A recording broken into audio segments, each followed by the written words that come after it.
Yeah, Bol Wait, you Bol. think Bol Bol good as Wembanyama? Yep, I do. He exploded for 6 tonight on All right. 5 shooting. 129 to Hold on. 115. Hold on. Wait. Watch this. The Suns got a better record. Because they got Kevin Durant. Because they got Kevin That's Booker and Bradley Beal. That's the point I be trying to make. We be talking about the All-Star and all stuff. Wait. Bol Bol's better because the team got a better record. The 7'2" unicorn who's supposed to take the NBA by storm. Son of NBA legend Manute Bol, he was once considered the next evolution of basketball, but today, he's barely a rotational piece. So, what actually happened to Bol Bol? Before we start, make sure to like the video and subscribe to the channel, as it further motivates you to make more videos like this. Bol Bol was born in Sudan in 1999, but his life was anything but ordinary. His father, Manute Bol, was one of the tallest players in NBA history and an icon for his shot blocking, shooting ability, but also his work off the court. Bol moved to the US as a child, and it didn't take long for the basketball world to notice him. By 7th grade, he was already 6'5" with guard skills. He quickly became a YouTube sensation. His mixtapes showed him crossing defenders, hitting deep threes, and swatting shots into orbits, all while towering over the competition. By the time he had reached high school, Bol was one of the top-ranked players in the country. Scouts drooled over his combination of length, shooting, and agility. No one had ever seen it before.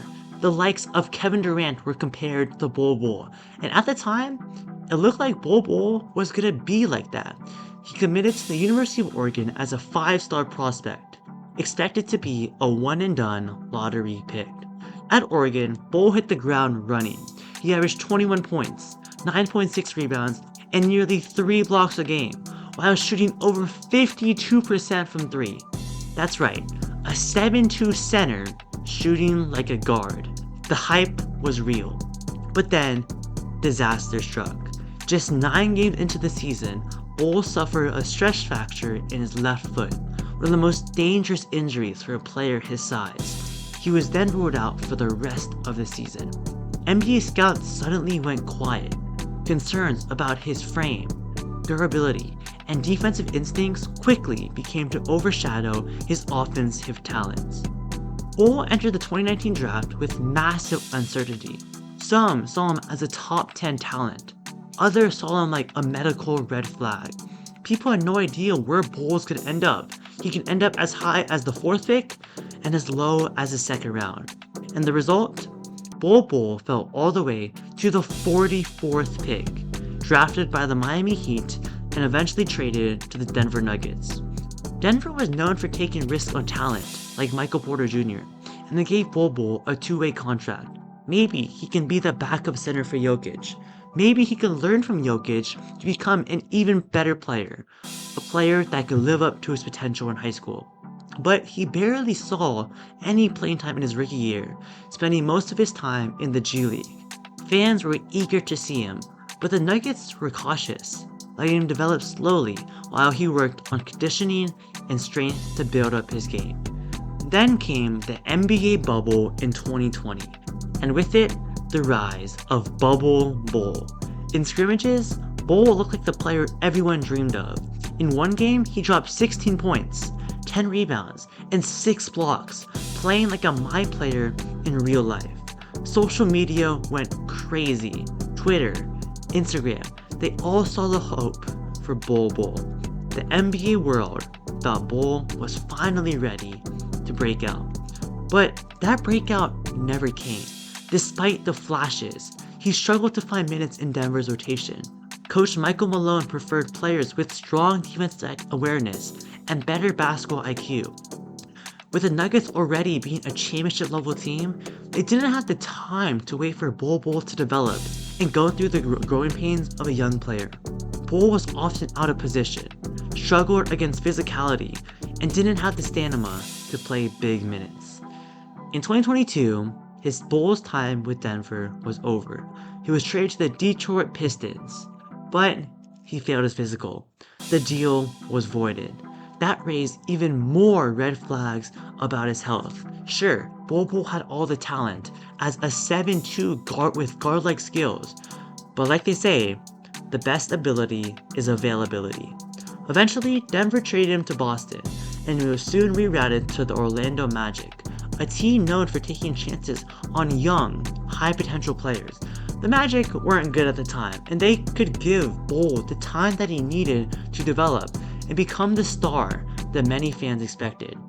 Orlando gave him real minutes in 2022-23, and early on, he delivered. He showed flashes of ball handling, transition scoring, and rim protection. At one point, he was averaging double-digit points and even drawing comparisons to Victor Wembanyama. But as the season went on, his role diminished. Defensive inconsistency, turnovers, struggles with team defense led to him quickly falling out of the rotation. After the season, even with a promising year, the Magic waived him. So here's the thing. Bol Bol's physicality and physical teams seem like off the chart. He's long, tall, coordinated, and can shoot the ball. But NBA success takes more than highlights. Basketball IQ, awareness, footwork, motor, these are all areas that Bol still lags behind. Defensively, he gets lost on rotations. Offensively, he's either too passive or too wild. Coaches want reliability, and Bol, he's been quite the roller coaster. But still, let's not forget, he's only 25 years old. Players like Brook Lopez and Kristaps Porzingis also took time to develop. The talent is still there. The question is, will a team give him the time, the role, and the structure to put it all together? Bol Bol's last stint was with the Phoenix Suns, and of course, the Phoenix Suns were quite the tragic and dumpster fire team, but still, we saw the spurts. We would see where he got meaningful minutes and looked impressive, but when you actually watch the games, you see the slip-ups. Yes, you see the flashes, but we've been seeing these flashes for over 6 years now. When will these flashes actually turn into results, or will it just stay as small flashes that happen every once in a while? As of now, Bol Bol is still a free agent, once again looking for a team. Rumors swirled around with Miami and Golden State, maybe going back with the Suns. But with the Suns, like I said, he never cracked the rotation. His NBA future is hanging by a thread. He's too talented to be completely ignored, but not consistent enough to be trusted. He has had chances with Orlando, with Phoenix, but he just hasn't been able to make it work. If he lands in the right system, the right coach, there's still hope. Maybe not as a star, but as a role player, a rim protector, or a stretch big off the bench. It's all up to him now. So, what happened to Bol Bol? He was a viral legend, a high school sensation, a unicorn in the making, who ran headfirst into the hard realities of NBA life. Injuries, inconsistency, and a sky-high expectation brought him down. At just 25, the book isn't closed. Maybe one day, we'll look back and say he finally figured it out. Or maybe he'll go down as one of the biggest what-ifs of his generation. So let me know, what do you guys think about Bol Bol? Do you still think he has a future in the league? Drop your comments in the comments down below. Don't forget to like, subscribe for more deep dives like this. Peace out, and I'll see you guys next time.